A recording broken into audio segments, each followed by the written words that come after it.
إن الحمد لله والصلاة والسلام على رسول الله أما بعد فأعوذ بالله من الشيطان الرجيم بسم الله الرحمن الرحيم واذكر في الكتاب إدريس إنه كان صديقا نبيا ورفعناه مكانا عليا أولئك الذين أنعم الله عليهم من النبيين من ذرية آدم وممن حملنا مع نوح ومن ذرية إبراهيم وإسرائيل وممن هدينا واجتبينا إذا تتلى عليهم آيات الرحمن خروا سجدا وبكيا صدق الله العظيم. اللهم صل على محمد وعلى آل محمد كما صليت على إبراهيم وعلى آل إبراهيم إنك حميد مجيد.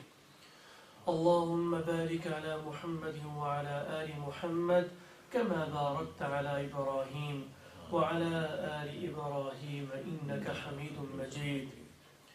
میرے واجب الاحترام قابل صد احترام عزیز بھائیوں، دوستوں، سامعین و سامعات، تمام تعریفیں اللہ کے لیے جس نے مجھے اور آپ کو اپنے گھر میں آنے کی توفیق عنایت فرمائی اور سورہ مریم کے 13ویں خطبے کو سننے کی توفیق عنایت فرمائی. میرے بھائیوں، ان آیات مقدسہ میں اللہ رب العزت حضرت ادریس علیہ السلام کی حالات کی طرف اشارہ فرماتے ہیں اور رسول اللہ صلی اللہ علیہ وسلم کو یہ حکم دیا جا رہا ہے کہ اے نبی صلی اللہ علیہ وسلم، آپ کتاب میں قرآن مجید میں حضرت ادریس علیہ السلام کا تذکرہ فرمائیے، اس لیے کہ وہ راست باز جو ہے وہ نبی تھے، سچے نبی تھے. حضرت ادریس علیہ السلام کی جائے ولادت سے متعلق 3 قول ہیں. ایک یہ ہے کہ وہ بابل میں پیدا ہوئے، دوسرا قول یہ ہے کہ وہ یونان میں پیدا ہوئے اور یونان کے انبیاء میں سے وہ ایک نبی تھے، اور تیسرا قول یہ ہے کہ وہ مصر کی ایک بستی میں جو ہے وہ ان کی ولادت ہوئی. حضرت ادریس علیہ السلام نے جب اپنی قوم کو دیکھا کہ وہ گمراہی سے نہیں نکل رہی اور اللہ کی نافرمانی میں وہ آگے جا رہی ہے، تو انہوں نے ہجرت کا ارادہ فرمایا بابل سے. تو جب ان کے پیروکاروں کو پتہ چلا کہ یہ تو بابل سے ہجرت فرما رہے ہیں تو یہ بات ان پر شاک گزری. تو انہوں نے یہ بات کہی کہ اے ادریس علیہ السلام، بابل تو زرخیز علاقہ ہے، سرسبز و شاداب ہے، کیونکہ دجلہ اور فرات کی روانی کی وجہ سے وہ علاقہ بڑا سرسبز و شاداب تھا. تو آپ نے فرمایا کہ اللہ کے لیے تم ہجرت کر جاؤ، اللہ کے حکم کو پورا کر جاؤ، تو یقیناً اللہ تمہیں اچھا نیب البدل عطا فرمائے گا. چنانچہ انہوں نے بات مان لی. جب وہ مصر میں دریائے نیل کے پاس پہنچے تو انہوں نے اس کی روانی اور خوبصورتی اور اس کے حسن و جمال کو جب دیکھا تو دل میں بڑی محبت پیدا ہوئی اور اللہ کا شکریہ ادا کیا اور اس کے کنارے پر انہوں نے اپنی بستی قائم کر لی. حضرت ادریس علیہ السلام اللہ کے نبی تھے اور ان کا کام، اور ظاہر نبی کا کام صبح شام اللہ کی توحید کے علم کو بلند کرنا ہے، تبلیغ کرنا ہے، لوگوں کو جہالت کے اندھیروں سے نکالنا ہے. اور یہی کام حضرت محمد رسول اللہ صلی اللہ علیہ وسلم کی امت کو سونپا گیا. کنتم خیر امت اخرجت للناس تأمرون بالمعروف وتنہون عن المنکر وتؤمنون باللہ. ہمارا یہ کام ہے کہ ہم نیکی کا حکم کریں اور لوگوں کو برائی سے محفوظ کریں. تو حضرت ادریس علیہ السلام کے زمانے میں 70 زبانیں بولی جاتی تھی، 70 زبانیں، اور اللہ نے آپ کو یہ ملکہ عطا فرمایا تھا کہ آپ 70 زبانیں بولتے تھے. اور 70 زبانوں کے اندر اللہ کی توحید کو آپ لوگوں تک پہنچاتے اور لوگوں کو اللہ کی نافرمانی سے محفوظ رکھتے۔ حضرت ادریس علیہ السلام جو ہے وہ آپ کا یہ کام تھا، تو آپ کو جو ہے وہ صحیفے عطا کیے گئے۔ ہر نبی کو کچھ صحیفے عطا کیے گئے، کسی کو 1 صحیفہ ملا، کسی کو 2 ملے، کسی کو 10 ملے، اور کسی نبی پر اللہ نے پوری کتاب نازل فرمائی۔ جس طرح جناب محمد الرسول اللہ صلی اللہ علیہ وسلم کے قلب اطہر پر اللہ نے قرآن کو نازل کیا، اور زبور کو حضرت داؤد علیہ السلام پر نازل فرمایا، اور انجیل کو حضرت عیسیٰ علیہ السلام پر، اور تورات کو حضرت موسیٰ علیہ السلام پر نازل فرمایا، اور حضرت ادریس علیہ السلام پر کو جو ہے وہ 30 صحائف دیے گئے، یعنی 30 صحیفے عطا فرمائے اللہ رب العزت نے، اور آپ ان صحائف کی روشنی میں لوگوں کو اللہ کی طرف بلاتے تھے، اتنا بلاتے، اتنی تبلیغ کرتے، اتنا درس دیتے ان صحیفوں کا کہ آپ کا نام جو ہے وہ ادریس پڑ گیا۔ ادریس کا مطلب زیادہ درس دینے والا، ادریس کا معنی زیادہ درس دینے والا، اور آپ کا حقیقی جو نام تھا وہ اخنوخ تھا۔ اللہ اکبر۔ اور حضرت ادریس علیہ السلام جو ہے وہ حضرت شیس علیہ السلام کے نواسے اور حضرت نوح علیہ السلام کے پردادا تھے، اور آپ یعنی حضرت آدم علیہ السلام حضرت شیس علیہ السلام کے بعد حضرت ادریس علیہ السلام کے سر پر تاج نبوت سجایا گیا۔ بالفاظ دیگر حضرت ادریس علیہ السلام تیسرے نبی واقع ہوئے ہیں۔ قرآن نے کہا وَإِسْمَاعِيلَ وَإِدْرِيسَ وَذَا الْكِفْلِ كُلٌّ مِّنَ الصَّابِرِينَ وَأَدْخَلْنَاهُمْ فِي رَحْمَتِنَا إِنَّهُمْ مِنَ الصَّالِحِينَ۔ اسماعیل اور ادریس اور ذا الکفل کو، یعنی ذا الکفل، یہ تمام کے تمام جو انبیاء ہیں یہ صابرین میں سے ہیں، اور ہم نے انہیں اپنی رحمت میں داخل کر لیا، اور یہ صالحین میں سے تھے۔ حضرت ادریس علیہ السلام جہاں تبلیغ کرتے، وہیں لوگوں کو مدنی سیاست کے اصول و ضوابط بھی آپ نے سکھائے، لوگوں کو تہذیب و تمدن کی تعلیم کی تلقین کی۔ لہذا جو لوگ آپ کے علوم سے جو ہے وہ فیضیاب ہوئے، آپ کے علوم سے وہ سیراب ہوئے، آپ کے علوم کی روشنی میں انہوں نے بستیاں قائم کی، حتیٰ کہ 900 بستیاں آپ کے علوم سے جو ہے وہ علوم کی روشنی میں جو ہے وہ بستیاں 900 بستیاں جو ہے وہ تیار کی گئیں، یعنی آباد کی گئیں۔ حضرت ادریس علیہ السلام گندم گوں تھے، ان کا حلیہ یوں بیان کیا جاتا ہے کہ آپ گندم گوں تھے، گندم میں یہ رنگ تھا، چمکدار آنکھیں تھی، پروقار تھے، سنجیدگی آپ کی شخصیت سے ٹپکتی تھی، اور چہرے پر ایک جلال تھا، محبت تھی، مودت تھی، اور عبادت کا ایک جو ہے وہ نور آپ کے چہرے پر جو ہے وہ چمکتا ہوا محسوس ہوتا تھا۔ آپ کا جسم قوی تھا، اور جوڑ جو ہے وہ مضبوط تھے، حسن و جمال کے پیکر تھے۔ اللہ نے آپ کو حسن و جمال کا مرقع بنایا تھا۔ حضرت ادریس علیہ السلام ظاہر ہے کہ آپ کو ابتدائی دور کے اندر نبی بنایا گیا، تو چند چیزوں کا موجد آپ کو سمجھا جاتا ہے۔ چنانچہ حکمت و نجوم کے علم کی ابتدا آپ نے کی۔ حضرت ادریس، علامہ ابن کثیر رحمہ اللہ تعالی البدایہ والنہایہ کے اندر لکھتے ہیں کہ بنی آدم میں سب سے پہلے لکھنے کے لیے قلم حضرت ادریس علیہ السلام نے استعمال کیا، اور فرمایا کہ یہ چیزوں کو ناپنے والے جو آلات ہیں وہ حضرت ادریس علیہ السلام نے ایجاد فرمائے۔ اسی طرح جو اسلحہ ہے وہ بنو قابیل کے خلاف آپ نے جہاد کیا، اور اسلحہ کے موجد بھی آپ ہیں۔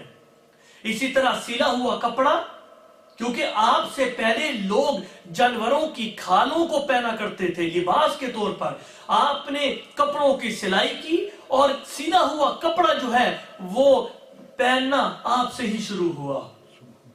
حضرت ادریس علیہ السلام کے بارے میں علامہ ابن کثیر رحمہ اللہ تعالی لکھتے ہیں کہ آپ درزی تھے۔ آج کے دور میں اگر کوئی درزی ہو تو اسے بڑی بری نگاہوں میں ہمارے جو ہے وہ دیکھا جاتا ہے، اور کہتے ہیں کہ یہ تو آدمی درزی ہے۔ ایک درزی نے رسول اللہ صلی اللہ علیہ وسلم کی دعوت بھی بنائی تھی، اگر اس کی کوئی قدر و قیمت نہ ہوتی تو رسول اللہ صلی اللہ علیہ وسلم اس کی دعوت کھانے کے لیے اس کے گھر تشریف کیوں لے جاتے؟ اگر یہ جو ہے وہ یہ صنعت اور یہ کاروبار غلط ہوتا تو جناب ادریس علیہ السلام اسے سر انجام کیوں دیتے؟ آپ کے بارے میں آتا ہے کہ آپ درزی تھے اور ایک ایک ٹانکے پر آپ سبحان اللہ کہا کرتے تھے، سبحان اللہ۔ اور آپ کے بارے میں آتا ہے جب بھی آپ سوئی کو کپڑے میں داخل کرتے تو فرماتے سبحان اللہ، جب اسے نکالتے تو آپ کہتے سبحان اللہ۔ اور فرمایا کہ اس دور میں، اس زمانے میں جب اللہ رب العزت کے سامنے جب نامہ اعمال پیش کیے جاتے لوگوں کے تو سب سے زیادہ اعمال جو ہے وہ حضرت ادریس علیہ السلام کے ہوا کرتے تھے۔ روایات کے اندر آتا ہے جو آدمی 100 دفعہ ہر روز سبحان اللہ و بحمدہ سبحان اللہ العظیم پڑھتا ہے، فرمایا کہ اللہ اس کے تمام گناہوں کو معاف فرما دیتے ہیں۔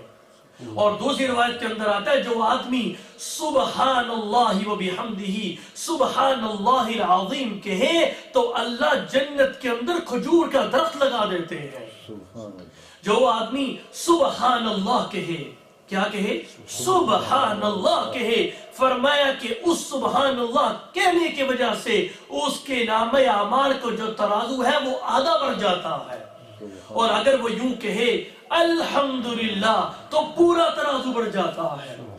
رسول اللہ صلی اللہ علیہ وسلم نے فرمایا کہ 2 ایسے کلمے ہیں جو اللہ کو بڑے ہی پسند ہیں، زبان پر ہلکے ہیں لیکن ترازو پر بڑے ہی باری ہیں، وہ ہے سبحان اللہ و بحمدہ سبحان اللہ العظیم۔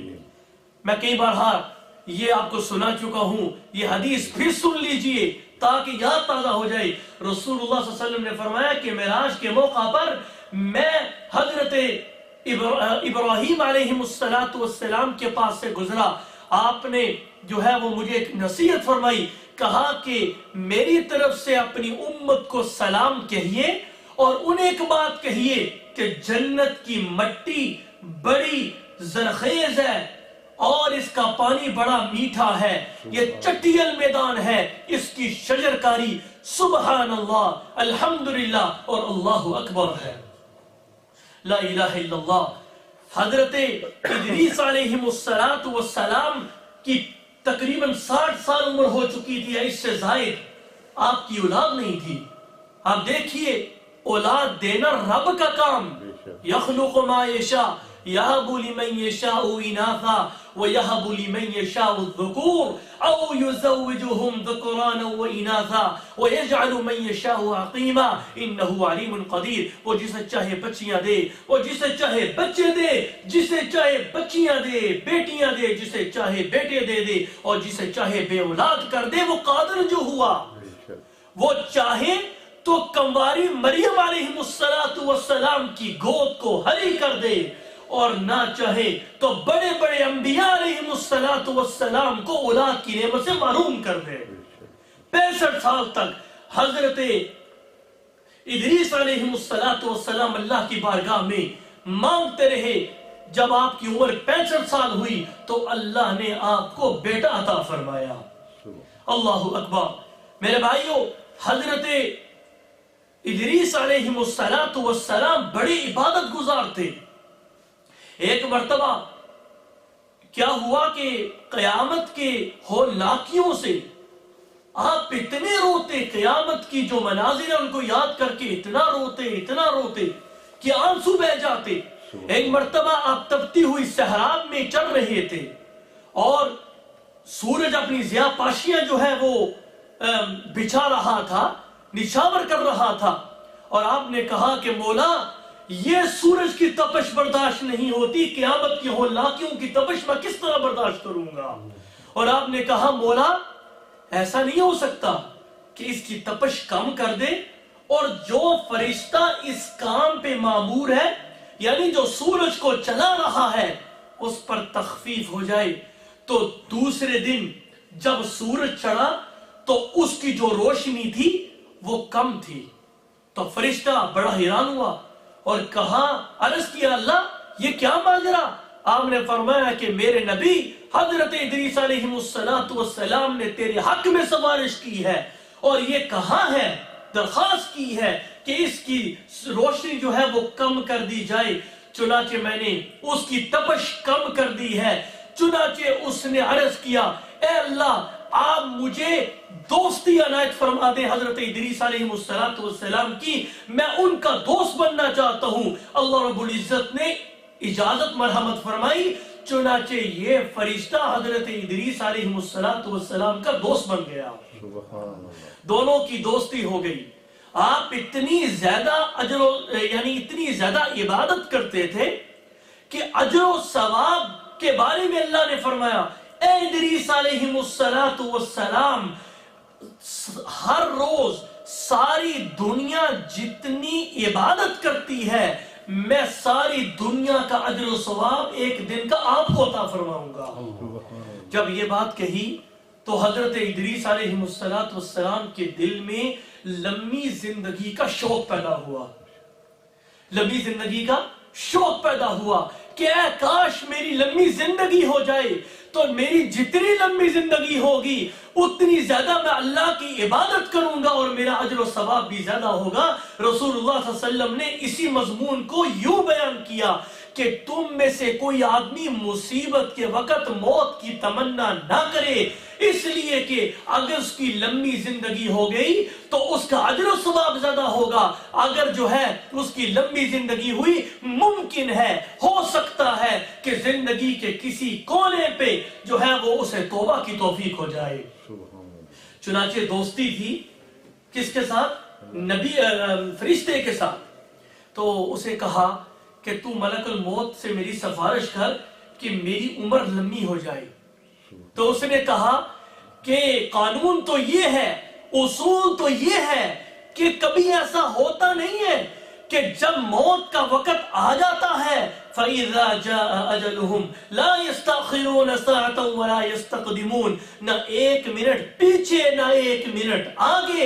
موت تو آنی جانے والی چیز ہے. جب موت کا وقت آ جانا ہے وَلَن يُؤَخِّرَ اللَّهُ نَفْسًا إِذَا جَاءَ أَجَلُهَا، تو اللہ رب العزت نہ اس کو مؤخر کرتے ہیں نہ اس سے پہلے موت آتی ہے. اللہ اکبر.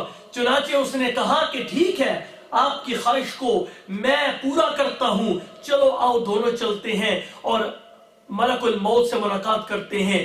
چنانچہ اس فرشتے نے جو آپ کا دوست تھا اس نے آپ کو پر پہ بٹھایا اور یہ جو ہے وہ آسمان کی طرف چڑھے.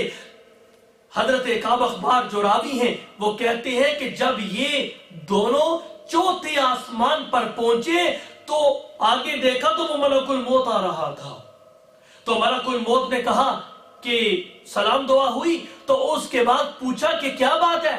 کہا کہ اللہ کے نبی حضرت ادریس علیہ السلام نے یہ ایک نیک خواہش کا اظہار کیا ہے، اگر اسے پورا کر دیا جائے. کہا کہ اللہ رب العزت نے مجھے ابھی ہی حکم فرمایا کہ جاؤ چوتھے آسمان پر میرا نبی ادریس پہنچ چکا ہے، اس کی روح کو قبض کر لو. اور میں دل کے اندر سوچ رہا تھا کہ مولا وہ تو زمین پر ہیں، چوتھے آسمان پر کیسے؟ کہا کہ وہ کدھر ہیں؟ کہا کہ میرے پر میں چھپے ہوئے ہیں. آپ نے جو ہے یعنی ملک الموت نے اسی وقت حضرت جو ہے وہ ادریس علیہ السلام کی روح کو قبض کر لیا. وَمَا تَدْرِي نَفْسٌ بِأَيِّ أَرْضٍ تَمُوتُ. کوئی نہیں جانتا کہ کس زمین پر اس کی موت نے واقع ہونا ہے. انسان یہاں ہوتا ہے اور پتہ چلتا ہے کہ رات کو افریقہ پہنچ گیا، رات کو پاکستان پہنچ گیا، رات کو انڈیا پہنچ گیا اور جیسے ہی اس کی فلائٹ اتری ادھر ہی اس کی موت واقع ہو گئی. ایک صاحب مجھے واقعہ سنا رہے تھے بڑا عجیب. کہتے ہیں کہ جہاز میں وہ آدمی بیٹھا اور دروازے بند ہوئے تو وہ آدمی جو ہے وہ جب وہ تیاری ہوئی لینڈ کرنے کی ٹیک آف کرنے کی تیاری ہونے لگی، جہاز چل پڑا تو اس نے شور مچایا کہ بھائی مجھے باہر نکلنے دو، میں نہیں جانا چاہتا، مجھے فلاں کام ہے۔ اس نے بڑا ہی شور مچایا لیکن اس کی ایک نہ سنی گئی۔ جیسے ہی جہاز ٹیک آف کیا اس کو ہارٹ اٹیک ہوا، اسی وقت وہ فوت ہو گیا، کیونکہ اس کی موت وہیں لکھی تھی، ہوا میں اس کی موت لکھی تھی، تو ظاہر ہے کہ وہ باہر کیسے نکلتا۔ اسی طرح والد صاحب نے مجھے واقعہ سنایا کہ ہمارے ایک دوست ہیں، وہ بحری سفر کر رہے تھے، تو کہتے ہیں کہ جہاز کے کپتان نے اعلان کیا کہ جہاز ڈوب رہا ہے، لہذا نیچے کشتیاں ہیں، نیچے چلے جاؤ اور کشتیاں لے کے جو ہے وہ آپ نکل جاؤ جہاز سے۔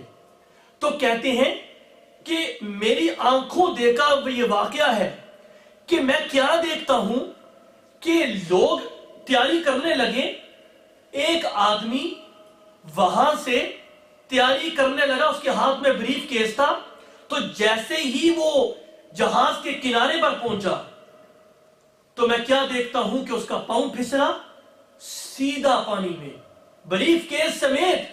حالانکہ اس کو ایک آدمی نے کہا بھائی بریف کیس کیا کرو گے، تو رہنے دو، جان بچاؤ، تو اس نے بریف کیس پکڑا ہوا تھا، پاؤں پھسلا، وہ دریا میں، کہتے ہیں جیسے ہی وہ ڈوبا جہاز اوپر آنا شروع ہو گیا، جہاز اوپر آنا شروع ہو گیا، کیونکہ اس کی موت لکھی تھی پانی میں۔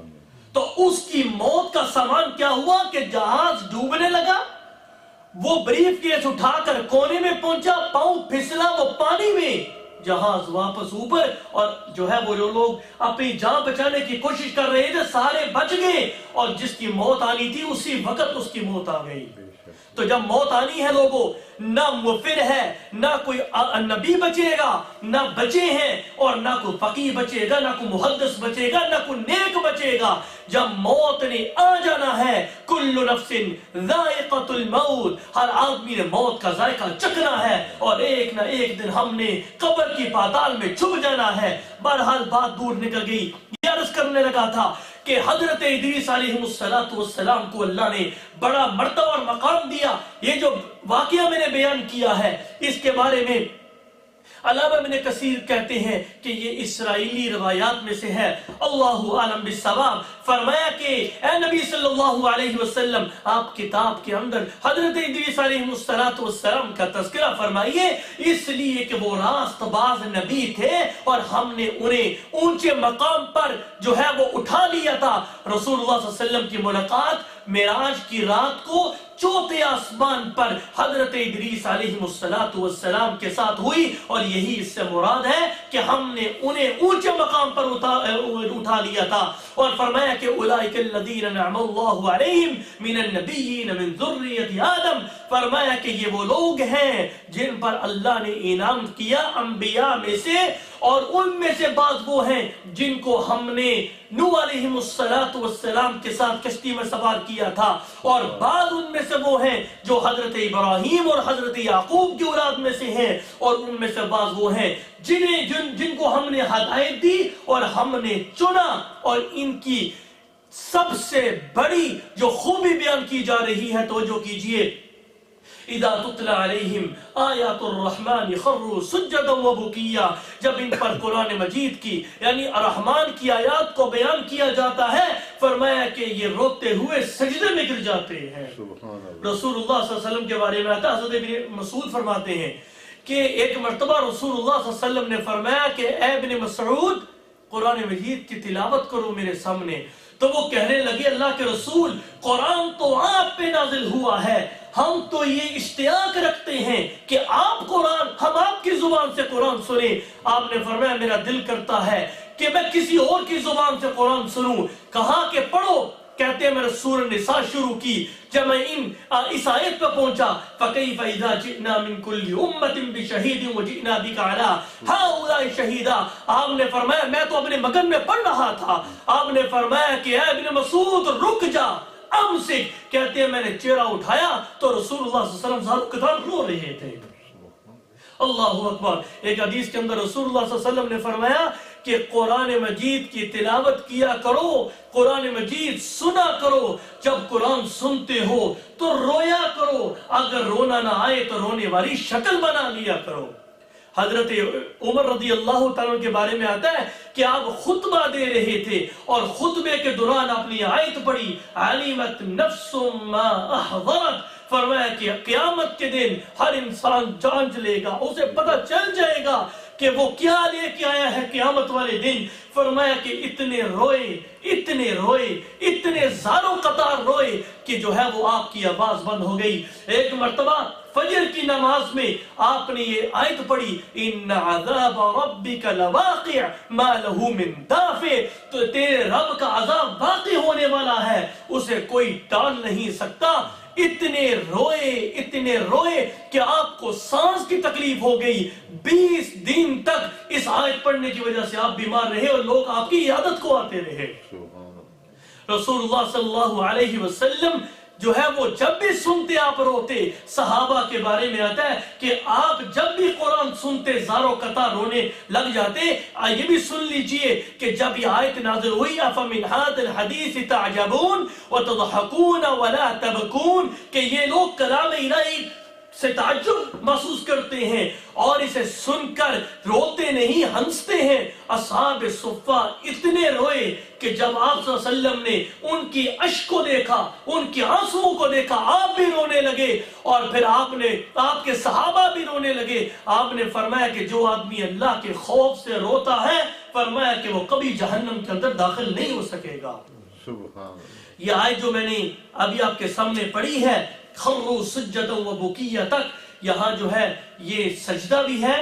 جن بہنوں نے ماؤں نے اس آیت کو سنا ہے وہ جو ہے وہ سجدہ تلاوت کر لیں، اور آپ حضرات بھی جو ہے وہ سجدہ تلاوت کر لیں۔